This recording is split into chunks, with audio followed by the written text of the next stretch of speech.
डाकिये की कहानी कंवर सिंह की जुबानी। लेखिका प्रतिमा शर्मा। शिमला की मॉल रोड पर जनरल पोस्ट ऑफिस है।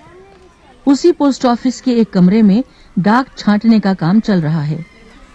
सुबह के 11:30 बजे हैं। खिड़की से गुनगुनी धूप छनकर आ रही है। इस धूप का मजा लेते हुए 2 पैकर और 3 महिला डाकिया फटाफट डाक छांटने का काम कर रहे हैं। यहीं पर मैंने सरकार से पुरस्कार पाने वाले डाकिया कंवर सिंह जी से बात की। आप भी ये बातचीत सुनिए। आपका शुभ नाम? जी, मेरा नाम कंवर सिंह है। मैं हिमाचल प्रदेश के शिमला जिले के नेरवा गांव का निवासी हूं और मेरी उम्र 45 साल है। आपके परिवार में कौन-कौन है? उनके बारे में कुछ बताइए। जी, मेरे 4 बच्चे हैं, 3 लड़कियां और 1 लड़का। 2 लड़कियों की शादी हो चुकी है। मेरा एक और बेटा भी था। वो मेरे गांव में एक पहाड़ी से लकड़ियां लाते हुए गिर गया, जिससे उसकी मौत हो गई। आपके बेटे के साथ जो हुआ उसका हमें बहुत दुख है। आपके इलाके में इस तरह की घटनाएं क्या अक्सर होती हैं? जी, ऐसी घटनाओं का होना असाधारण नहीं है। यहाँ हर साल तिरछी ढलानों या ढांकों से घास काटते हुए कई औरतें गिरकर मर जाती हैं। फिर भी यहाँ ऐसे ही रास्तों से चलना पड़ता है, क्योंकि दूसरे कोई रास्ते होते ही नहीं। हमारे गांव में अभी तक बस नहीं पहुंच पाती है।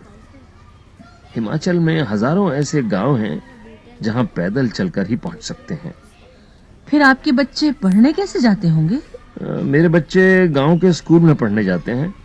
स्कूल लगभग 5 किलोमीटर दूर है। मेरी एक लड़की 10वीं तक पढ़ी है, दूसरी 12वीं तक। तीसरी लड़की 12वीं कक्षा में पढ़ रही है। बेटा 10वीं में पढ़ता है। पृष्ठ संख्या 59। आप जहाँ काम करते हैं वहाँ आपके अलावा और कौन-कौन है? क्या आपको डाकिया ही कहकर बुलाते हैं? पहले मैं भारतीय डाक सेवा में ग्रामीण डाक सेवक था।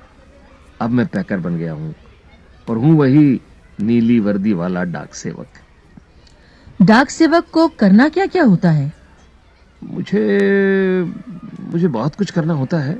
चिट्ठियां, रजिस्ट्री पत्र, पार्सल, बिल, बूढ़े लोगों की पेंशन आदि छोड़ने गांव-गांव जाता हूँ। क्या ये सब अभी भी करना पड़ता है? क्योंकि अब तो सूचना और संदेश देने के बहुत से नए तरीके आ गए हैं। शहरों में भले ही आज संदेश देने के कई साधन आ गए हैं, जैसे फोन, मोबाइल, ईमेल वगैरह, लेकिन गांव में तो आज भी संदेश पहुंचाने का सबसे बड़ा जरिया डाक ही है। इसलिए गांव में लोग डाकिये का बड़ा आदर और सम्मान करते हैं। अपनी चिट्ठी आदि पाने के लिए डाकिये का इंतजार करते हैं।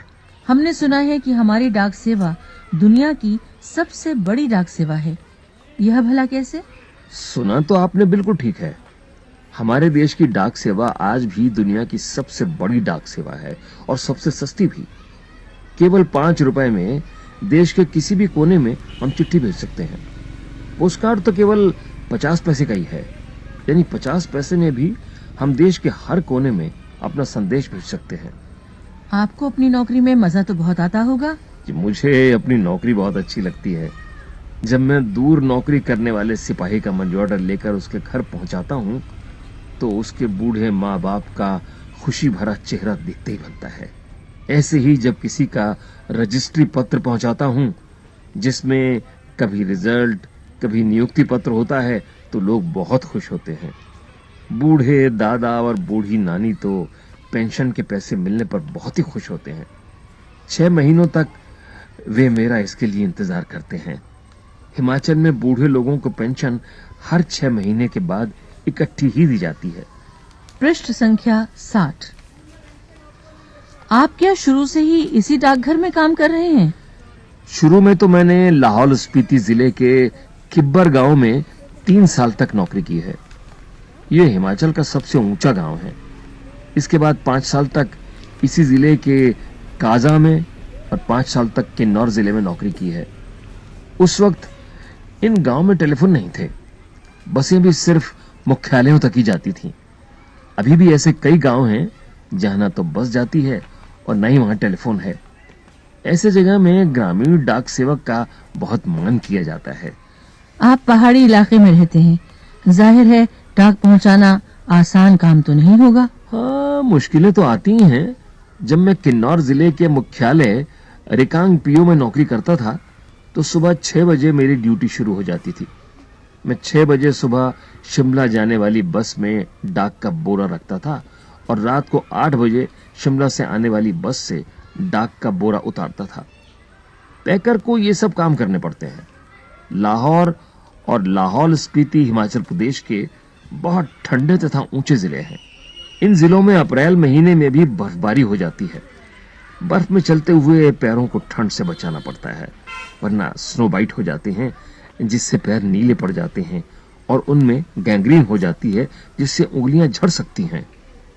इन जिलों में मुझे एक घर से दूसरे घर तक डाक पहुंचाने के लिए लगभग 26 किलोमीटर रोजाना चलना पड़ता था। हिमाचल में एक गांव से दूसरे गांव की दूरी लगभग 4 या 5 किलोमीटर तक होती है। हिमाचल के गांव छोटे छोटे होते हैं। एक गांव में बस 8 से 10 या कभी कभी 6-7 घर ही होते हैं, इसलिए चलना काफी पड़ता है। चलना तो खैर हमारी आदत में ही शामिल हो चुका है। ग्रामीण डाकिये की जिंदगी में तो चलना ही चलना है। आपने बताया था कि पहले आप डाक सेवक थे, अब पैकर हैं। इसके आगे भी कोई प्रमोशन है क्या? पैकर के बाद डाकिया बन सकते हैं, बस एक इम्तिहान पास करना पड़ता है। अभी तो काम के हिसाब से हमारा वेतन काफी कम रहता है। सारा दिन कुर्सी पर बैठकर काम करने वाले बाबू का वेतन कहीं ज्यादा होता है। पैकर का वेतन बाबू के जितना ही हो जाता है। अब तो डाकिये की नौकरी में लगना भी बहुत मुश्किल हो चुका है। हम में से जितने डाकिये रिटायर हो चुके हैं, उनकी जगह नए डाकियों को नहीं रखा जा रहा है। इससे पुराने डाकियों पर काम का बोझ दिन प्रतिदिन बढ़ता ही जा रहा है। न जाने आने वाला समय कैसा होगा। पृष्ठ संख्या 61। काम के दौरान कभी कोई बहुत खास बात हुई हो? एक घटना आपको सुनाता हूं। मेरा तबादला शिमला के जनरल पोस्ट ऑफिस में हो गया था। वहां मुझे रात के समय रेस्ट हाउस और पोस्ट ऑफिस चौकीदार का काम दिया गया था। ये 1998 की बात है। 29 जनवरी को रात लगभग 10:30 बजे का समय था। बाहर से किसी ने पोस्ट ऑफिस का दरवाजा खटखटाया। मैंने पूछा, कौन है? जवाब आया, दरवाजा खोलो, तुमसे बात करनी है। मैंने दरवाजा खोला तो अचानक 4-6 लोग अंदर घुसे और मुझे पीटना शुरू कर दिया। मैंने पूछा, क्यों पीट रहे हैं? तो उन्होंने कोई जवाब नहीं दिया। सारे ऑफिस की लाइटें बंद कर दी। इससे पहले कि मैं कुछ समझ पाता, मेरे सिर पर किसी भारी चीज से कई बार मारा, जिससे मेरा सिर फट गया। मैं लगातार चिल्लाता रहा। उसके बाद मैं बेहोश हो गया और मुझे कुछ भी ना पता चला। अगले दिन जब मुझे होश आया तो मैं शिमला के इंदिरा गांधी मेडिकल कॉलेज के अस्पताल में दाखिल था। सिर में भयंकर दर्द हो रहा था। उन दिनों मेरा 17 साल का बेटा मेरे साथ ही रहता था।